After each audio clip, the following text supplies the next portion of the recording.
goods were transported in sturdy bateaux, awkward, flat-bottomed boats, which could carry 24 barrels, the equivalent of 2,300 rations. The canal and provision depot quickly became a site of vital importance. In 1780, it was recorded by a contemporary that Coteau-du-Lac is at present a post of the greatest importance, as it is now the repository of all the stores for the whole upper country. By 1800, increasing demands on the transportation system led merchants to enlarge the size of the boat. They turned to the Durham boat, which had been used widely in the United States.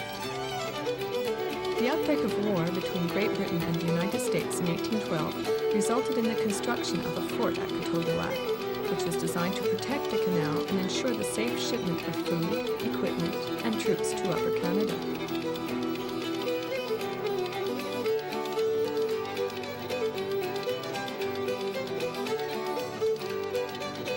Once the canal was fortified, Coteau-du-Lac played a strategic role in the British defensive system. The line of communication and supply between Montreal and the inland forts had to be maintained. If the main supply link of Coteau-du-Lac was captured, the British posts in Upper Canada would be under siege. On the mainland side of the canal, extensive fortifications were built. A wet ditch was dug around the exterior of the fort, and sharpened wooden palisades jutted out of the escarpments surrounding the fort, making entrance impossible once the gate was barred. Cannons were mounted and a number of new buildings were erected, including guardhouses, barracks, blockhouses, officers' quarters, a bakehouse, and a cookhouse. The foundations of these buildings are visible today, owing to the archaeological excavations directed by Parks Canada in the 1960s.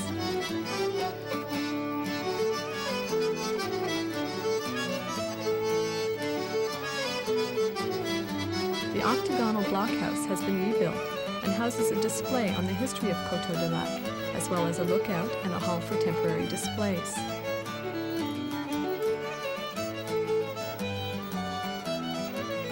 Guided tours of the site by Parks Canada employees are available, and special educational tours for school children can be arranged.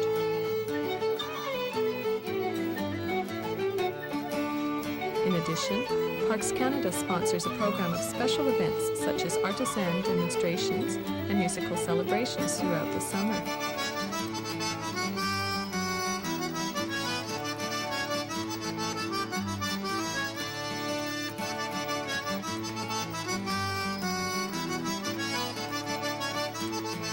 Coteau-du-Lac National Historic Park is open from mid-May to mid-October and welcomes the public at no charge.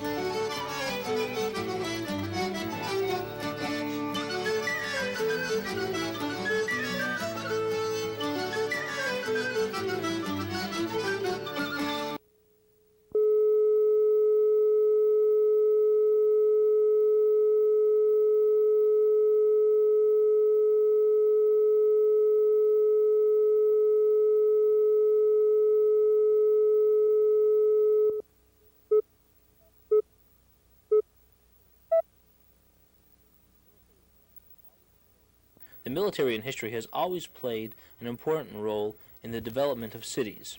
Cities were not only places to live, but also places of protection. As a result, the military greatly shaped the structure of the city. Castles, forts, and walls were built to protect the inhabitants from intruders. Montreal began as a walled city, but quick expansion made the wall obsolete by the 1800s. The military work on St. Helens Island was built to provide a military presence in the city. As military tactics changed, armories for local militia dotted the city to provide a headquarters for the respective units. Their design made them multi-purpose buildings for meetings, dances, emergency uses, etc. But their prime uses were military. One such armory is that of the Blackwatch, Royal Highland Regiment of Canada. Those of you who have ever walked down Blurry Street in the city centre have probably noticed the castle-like facade of a building which doesn't quite fit in with the local architecture. Aside from a casual glance, most people would not take much notice. The building is one of Montreal's oldest military institutions, and it is the modest home of the Blackwatch Royal Highland Regiment of Canada. The building is a landmark to the many generations of soldiers who have passed through its doors to serve with the regiment in peacetime and in war.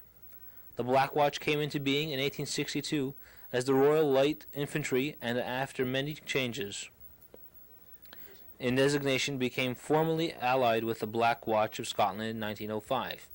It was the first of the Dominion battalions to become associated with the parent regiment and fought beside it in the Boer War, World War I, World War II, and in Korea.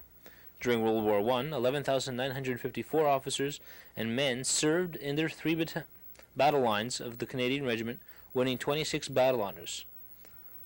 Of those who served, 2,163 were killed, 6,014 were wounded in some of the bloodiest battles like Passendale, what's that? Something Ridge? Vimy Ridge, and the Somme. 821 soldiers were decorated, 6 of them with the Victoria Cross, Britain's highest decoration. The walls of the armory bear plaques in tribute to those who won the Victoria Cross, as well as those who served during the war.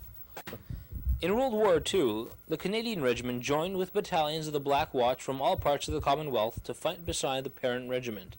Its first action was at Dieppe, where its C Company and mortar platoon were part of the raid. Landing in Normandy shortly after D-Day, the battalion fought in some 30 battle actions through France, Belgium, Holland, and Germany. Personnel from the regiment received 211 honors and awards for the campaign and won 9 battle honors. In 1953, Canada's armed forces were reorganized, and the Canadian Regiment grew to 2 battalions and a regimental depot in the regular force and a 3rd battalion in the militia.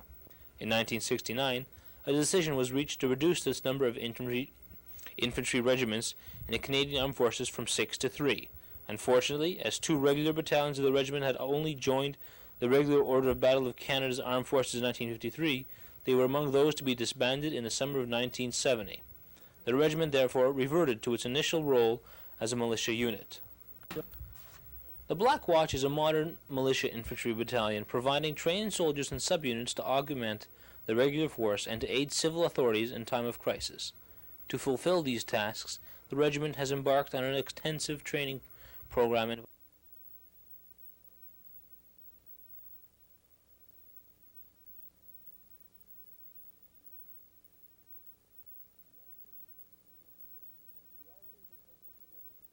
The armory is a place of tradition, where present-day soldiers have a continuum with the past.